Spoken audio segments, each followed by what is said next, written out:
اختلاف عروسی عجیب و غیر قابل باور لیما امیری در کشور کانادا. لیما امیری بالاخره از دنیای مجردی خداحافظی کرد.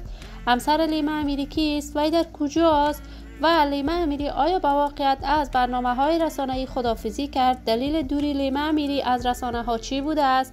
افشای حقایق و رازهای پشت پرده درباره زندگی جنجالی لیما امیری در کشور کانادا.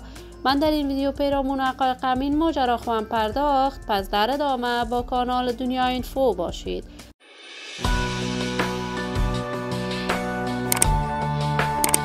سلام و سلامتی نثار تک تک از شما دوستداران و همراهان ارجمند کانال دنیا اینفو.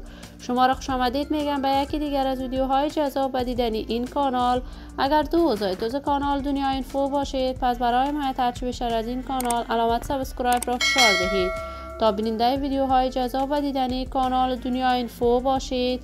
لیما امیری یکی از مجریان موفق، چهره‌های شناخته شده، محبوب و مطرح در میان رسانه‌های افغانستان است. علاقه‌مندان و دوستداران خاص خودش را دارد. لیما امیری کارهای رسانه‌ای را از زمان طفولیتش آغاز کرد و توانست در مدت خیلی کوتاهی در میان مردم افغانستان شهرت و محبوبیت بسزایی کسب کند. این همه در حالی است که لیما امیری توانست برنامه‌هایش مورد حمایت گسترده افغان‌ها قرار بگیرد، اما برای یک مدت طولانی لیما امیری از هنر موسیقی به دور بود. تازه تصاویر لیما امیری در صفحات مجازی دست به دست می شود که وی بار دیگر به کارهای رسانه‌ایش ادامه داده است و همچنان قرار است تازه ترین آهنگ ایدیش را در عید نشر کند. این همه در حالی است که تازه تصاویر وی با لباس سبز در صفحات مجازی دست به دست می شود که لیما امیری ازدواج کرده است. تاکنون معلوم نیست همسر لیما امیری کیست و در کجاست، اما ازدواج لیما امیری در صفحات مجازی بار انتقادات را به همراه داشته است.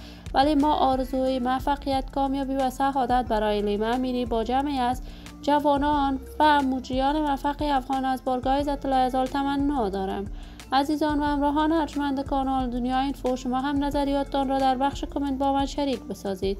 این ویدیو را با علاقه‌مندان و دوستان لیما امیری به اشتراک بگذارید. اگر دوست کانال دنیا اینفو باشید، پس برای حمایت هرچی بیشتر از این کانال علامت سابسکرایب را فشار دهید تا ویدیوهای دیگر کانال من را از دست ندهید. تا درودی دیگر، بدرود.